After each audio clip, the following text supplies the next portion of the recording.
This was a very mild, yet emotional episode.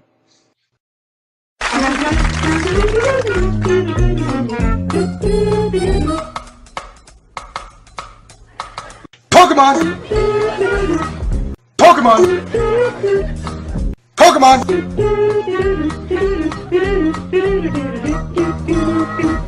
Pokemon!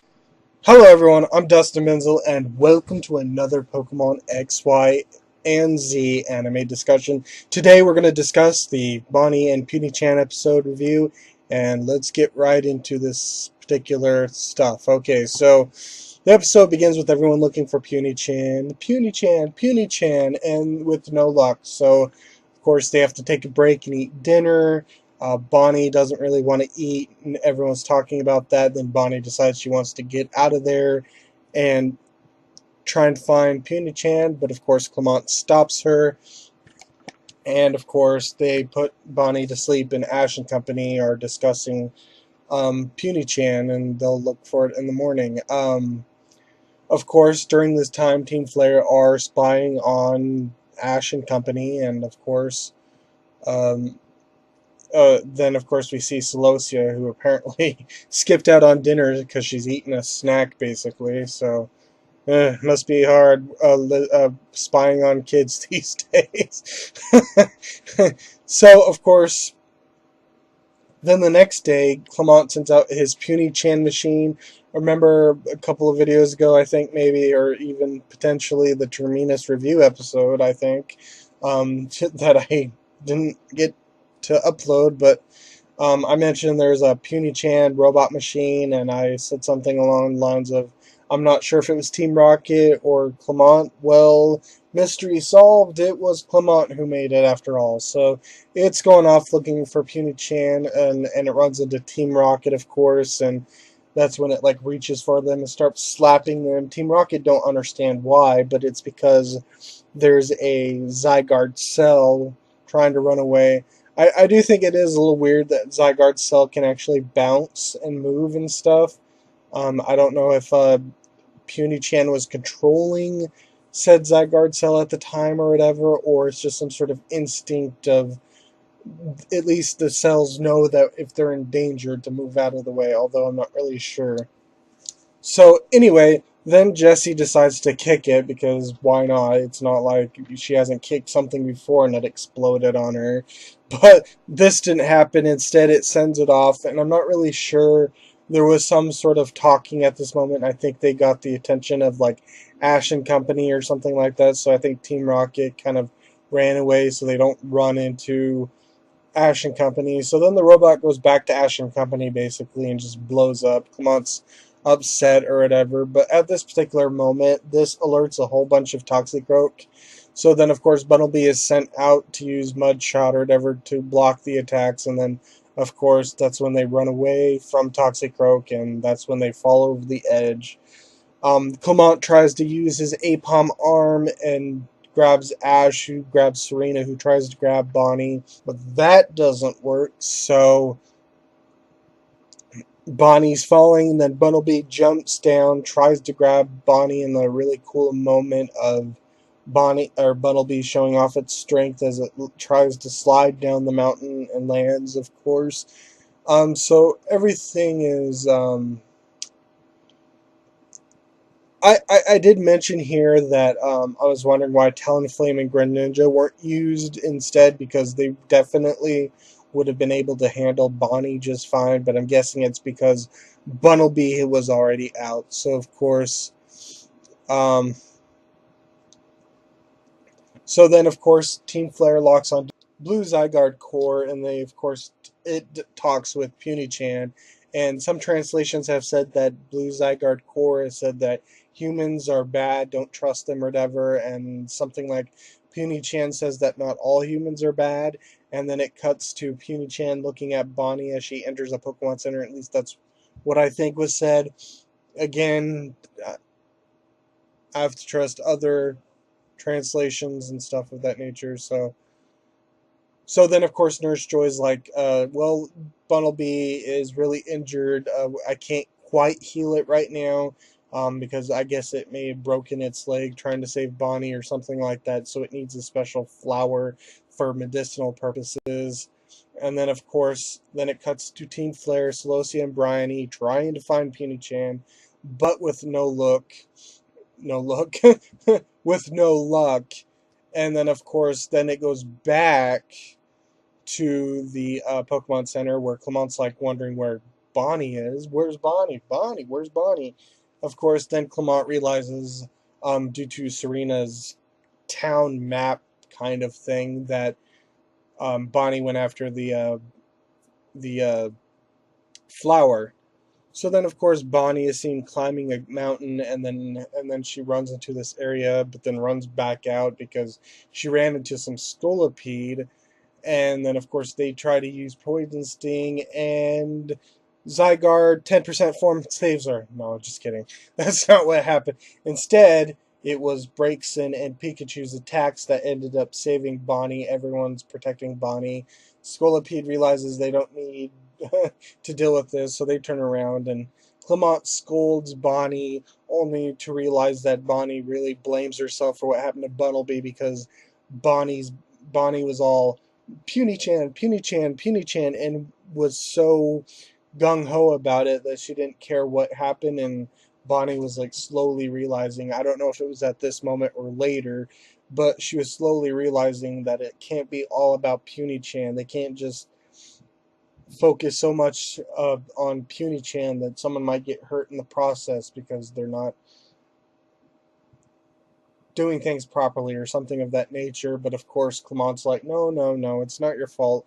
What happened to Bunnelby? That was just a thing that happened or whatever. So of course, then they try and go get the flower, but before that could happen, here come Team Rocket. Now, when I watched this episode, I didn't realize that their new theme song was playing or whatever during their motto or something. You know, that theme song that was playing during the New Year's special. I didn't know that was playing. I was like ignoring it because I wanted to skip past the motto, but I didn't realize they were playing the motto. But apparently, it is their new theme playing during that time. So if you're interested, you can go listen to it or whatever.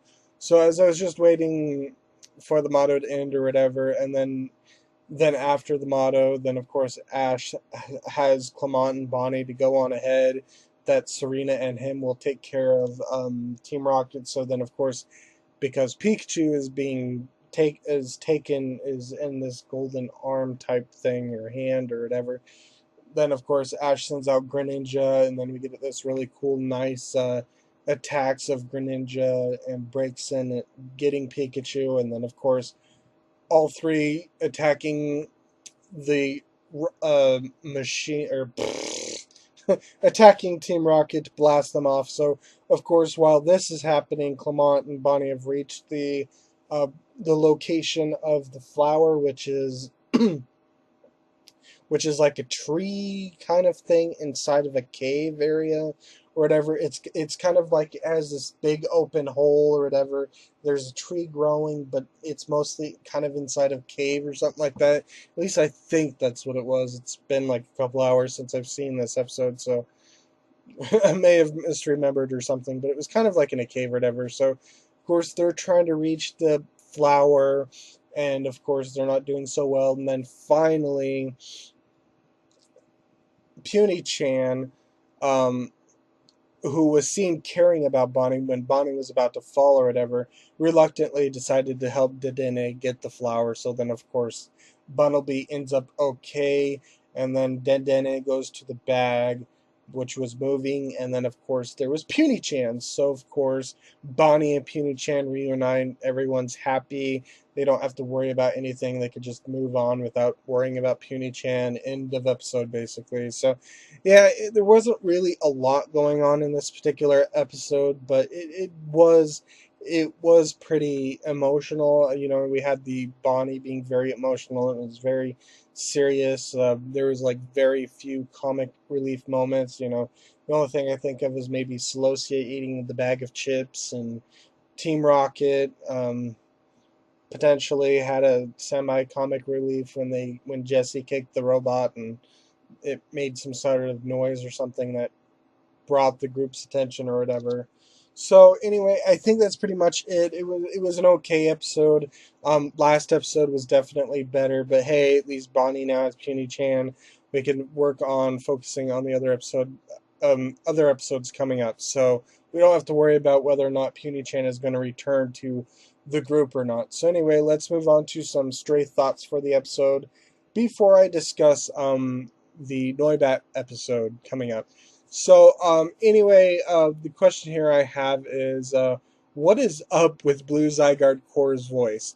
It's hilarious. It's hilariously bad, and I don't mean to insult the voice actor or whatever, but the voice just comes off as very exaggerated. Like if you ever seen the one movie with the Kung Pao with Stephen Odrick or Bob Odrick or whatever he did, and it was like a spoof movie of like Japanese movies or something like that. There was that one actor who who's had this like Japanese accent or whatever, but he was like speaking English and he was like moo or something like that. It's kind of like that voice. It's a very parody like voice. I'm not making fun of the voice actor if that's the best that the voice actor could do, and it's not just a voice he was playing or something like that. I don't necessarily mean to make fun of the voice actor, it's just that the voice was kind of improper to me. It just didn't seem to match. It was still pretty funny and interesting, but I'm not sure if there will be very much moments where we'll hear that particular voice. So it's not really that big of a deal. It's just that it was very parody like. Something like that's the voice that a parody would have of a Japanese anime if Japanese actually did parodies of famous movies and stuff or whatever, but that's just me. Um, so anyway, also what was up with Puny Chan's expressions in this episode?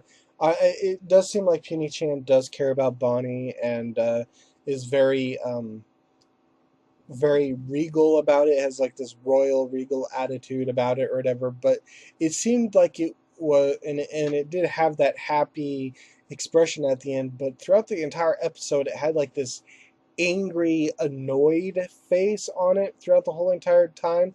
That was kind of like a judgmental voice, whether or not it was like deciding whether or not they want that Puny Chan wanted to put the danger of being with them in regards to Ash and Company, like Team Flare attacking Ash and Company nonstop, trying to get Puny Chan. So I don't know if that was the reason, and it was recovering from the Terminus cave as well or whatever. But it was very strange to see Puny Chan with this weird, angry, annoyed expression throughout most of the episode. It didn't have this expression in the Terminus cave episode, so I don't know what was going on with that. So anyway, and then the final stray thought that I have here is it's really nice to see this random Greninja focus because usually when Ash gets a fully evolved starter, it doesn't really get a lot of random focus episodes. With Ash's other fully evolved starter Pokemon, you didn't know when they were going to show up, like Infernape or Charizard, Sceptile, Infernape, Torterra. It was like, when are they going to show up? We didn't know when they were going to show up, so it's really nice that we're getting a lot of Greninja focus. I realize that's because of the whole Ash Greninja thing, but Ash Greninja didn't show up in this episode. It was just regular Greninja.